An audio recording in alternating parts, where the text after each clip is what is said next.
Class 7th today we are starting chapter number 6 that is algebraic expression. ठीक है, algebraic expression में क्या सीखेंगे हम लोग एलजेब्रा स्टार्ट कर रहे हैं। एलजेब्रा में क्या पढ़ते हैं हम लोग? X Y Z A B C constant और वेरिएबल के बारे में पढ़ते हैं, है ना। तो सबसे पहले हमारा है कांस्टेंट। कांस्टेंट क्या होता है? एक ऐसा सिंबल जिसकी वैल्यू हमारी फिक्स होती है, यानी नंबर्स, है ना। बेसिकली हम जो नंबर होते हैं, कौन कौन से नंबर? 1 हो गया, 2 हो गया, 3 हो गया, 4 हो गया, 5 6 7 8 9 10 11 12 100 करोड़, ये सारे नंबर हमारे क्या कहलाते हैं? कांस्टेंट कहलाते हैं। क्यों? क्योंकि इनकी वैल्यू कभी भी चेंज नहीं होती है, ये कांस्टेंट होते हैं। ठीक है। और वेरिएबल क्या होते हैं?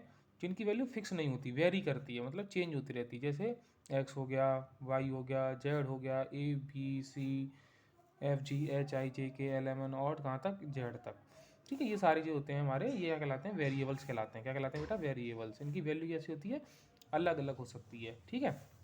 अब एलजेब्रिक एक्सप्रेशन क्या होता है? ऐसा एक्सप्रेशन जिसमें क्या होते हैं? वेरिएबल एंड कांस्टेंट दोनों का प्लस हो, है ना। वेरिएबल भी हो उसमें और इसमें कांस्टेंट भी हो, और वो सारे सारे कनेक्टेड हो किसके द्वारा? प्लस के द्वारा, माइनस के द्वारा, है ना, मल्टीप्लाई के द्वारा, डिवाइड के द्वारा। तो ये क्या कहते हैं? वो हमारा एलजेब्रिक एक्सप्रेशन कहलाता है। कैसे? सर समझ में नहीं आया तो क्या बताया आपने? जैसे जैसे यहाँ पे लिखा मैंने 2, तो ये क्या है? कांस्टेंट।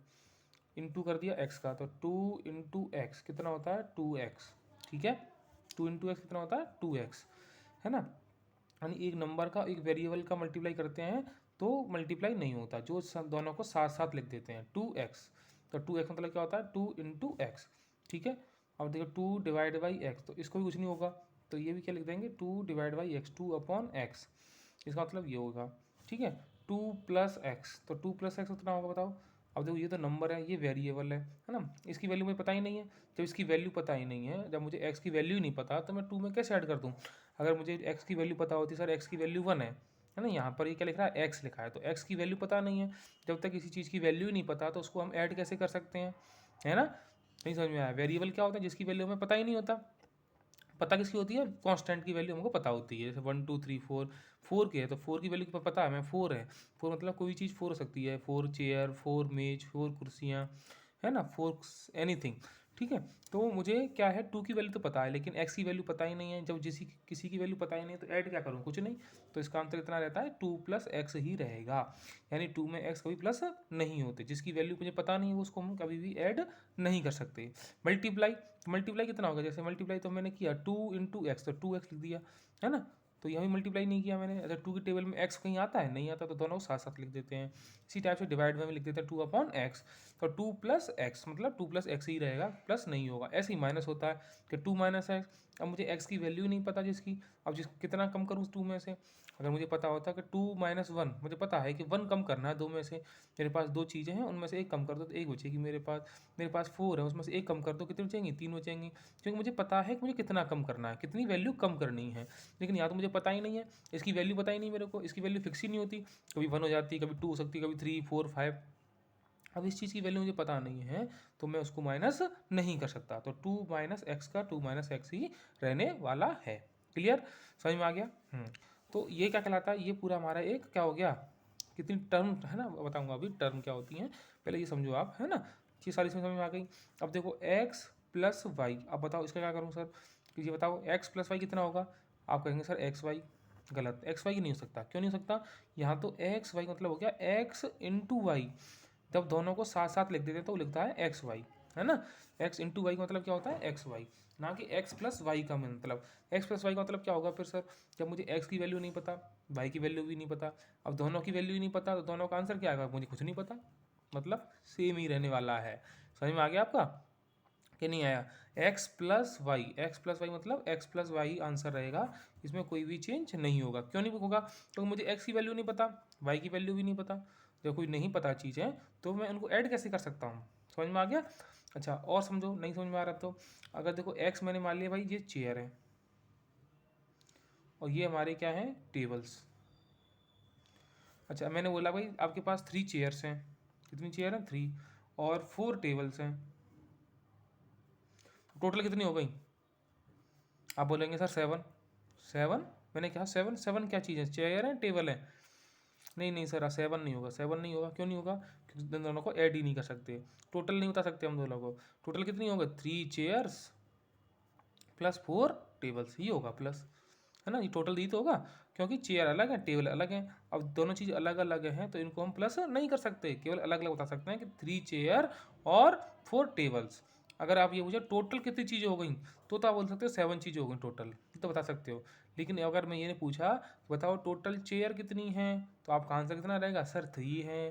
टोटल टेबल कितनी है, तो आपका आंसर रहेगा 4 रहने वाला है। समझ में आ गया आपको? यानी जब दोनों चीज़ें अलग अलग होती हैं तो उनको हम ऐड नहीं कर सकते। जब इन दोनों की वैल्यू मुझे पता नहीं है तो मैं इन दोनों को ऐड नहीं कर सकता। ऐसे ही x माइनस वाई, अब x माइनस वाई का आंसर क्या आएगा? आप फिर बोलेंगे सर x की वैल्यू पता ही नहीं है, y की वैल्यू भी नहीं पता, और जिसकी वैल्यू पता नहीं तो उसको सब्ट्रैक्ट कैसे करें? नहीं कर सकते। यानी इसका आंसर क्या रहने वाला है? x माइनस वाई ही रहने वाला है। समझ में आ गया कि नहीं आया? यहाँ तो समझ में आ गया। अब देखो कि मैंने बताया कि एल्जेब्रिक एक्सप्रेशन क्या होता है। ऐसा एक्सप्रेशन, ऐसा एक जिसमें क्या होती हैं हमारे वेरिएबल और कांस्टेंट मिल जाते हैं, है ना, मिल करके क्या बना लेते हैं, टर्म्स बना लेते हैं। जैसे जैसे यहाँ पे लिख दिया मैंने 2x, फिर y, फिर z, फिर 3x स्क्वायर, फिर 2y, कुछ भी लिख दो, है ना। तो ये सारी सारी क्या हो गई हमारी, ये हमारा एल्जेब्रिक एक्सप्रेशन हो गया, जिसमें क्या होता है वेरिएबल और कांस्टेंट प्लस और माइनस के द्वारा कनेक्टेड होते हैं दूसरे से। देखो यहाँ पर ये एक पूरा वेरिएबल हो गया, ये हो गया, ये हो गया, ये सारे सारे प्लस से कनेक्टेड है। ऐसे ही एक्स माइनस वाई, तो ये भी क्या हो गया, एक एल्जेब्रिक एक्सप्रेशन हो गया, जिसमें क्या हो वेरिएबल हो कांस्टेंट हो। अब यहाँ पर आप सर कांस्टेंट तो है ही नहीं, है बेटा, यहाँ पर देखो जब एक्स लिखा है तो 1x मानो, है ना, वाई लिखा है तो 1y लिखा हुआ है, 2y मतलब 2 इंटू वाई, है ना, 2y लिखा हुआ है। समझ में आ गया? तो ये होता है एल्जेब्रिक एक्सप्रेशन, है ना। तो ये यहाँ पर सारी डेफिनेशन आपकी बुक में लिखी हुई हैं।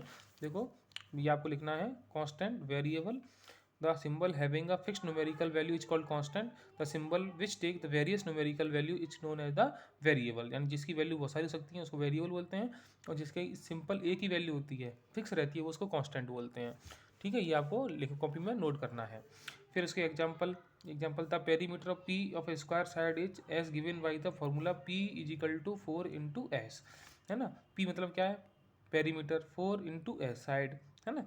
ये पेरीमीटर किसी चीज़ का क्या होता है, 4 इंटू साइड, किसका है ये, स्क्वायर का। तो स्क्वायर देखो पेरीमीटर क्या होता है 4 इंटू साइड। अब मुझे साइड क्या होती है, साइड अगर किसी एक स्क्वायर ऐसा छोटा वाला है, एक स्क्वायर बड़ा वाला है, एक स्क्वायर और बड़ा है ना, तो छोटा स्क्वायर बड़ा स्क्वायर, यानी उसकी साइड कैसे होती है, चेंज होती रहती हैं। तो साइड चेंज होंगी तो पेरीमीटर भी क्या रहता है, चेंज होता रहता है ना। यानी जो हमारी साइड हैं, देखो 4 तो क्या है आपका कांस्टेंट है, लेकिन पी और एस कैसे हैं, वेरिएबल। 4 की वैल्यू चेंज नहीं होती, साइड की वैल्यू चेंज होती है। जैसे छोटा मैंने बना दिया, इसमें कितनी है, मान लीजिए 2 है, एक बड़ा बना दिया, इसकी कितनी है 3, एक और बड़ा बना दिया, इसकी कितनी है 4। तो यहाँ पर क्या हो रहा है 2 3 4, ये सारी सारी चेंजेज हो रहे हैं। तब यहाँ क्या हो रही है, साइड चेंज हो रही है। अब साइड चेंज हो गई तो 4 इंटू 2, पी कितना आ जाएगा 8, 3 इंटू 4 कितना आ जाएगा 12। तो यानी पी भी चेंज हो रहा है, यानी पी और एस तो चेंज हो रहे हैं, और 4 कैसा है, कांस्टेंट रहने वाला है। तो 4 तो कांस्टेंट हो गया, पी और एस कैसे हो गए, वेरिएबल। ठीक है, एक एग्जांपल लिख देना, algebraic expression, a combination of constant and variables connected by the sum और all the 4 fundamental operation plus minus multiply and divide, है ना। क्या क्या कॉम्बिनेशन मतलब कंबाइंड, किन किन का कंबाइंड करना है, वेरिएबल को और कांस्टेंट को, किससे कनेक्टेड करना है, इन फंडामेंटल ऑपरेशन से। कौन कौन से ऑपरेशन होते हैं अपने पास, प्लस होता है, माइनस होता है, तो इनके द्वारा हम लोग जो होता है उसे क्या बोलते हैं, एल्जेब्रिक एक्सप्रेशन बोलते हैं। टर्म देखो, टर्म क्या होती है इसमें, टर्म क्या होती है, the different part of the algebraic expression separated by the sign plus और minus are called the terms of the expression.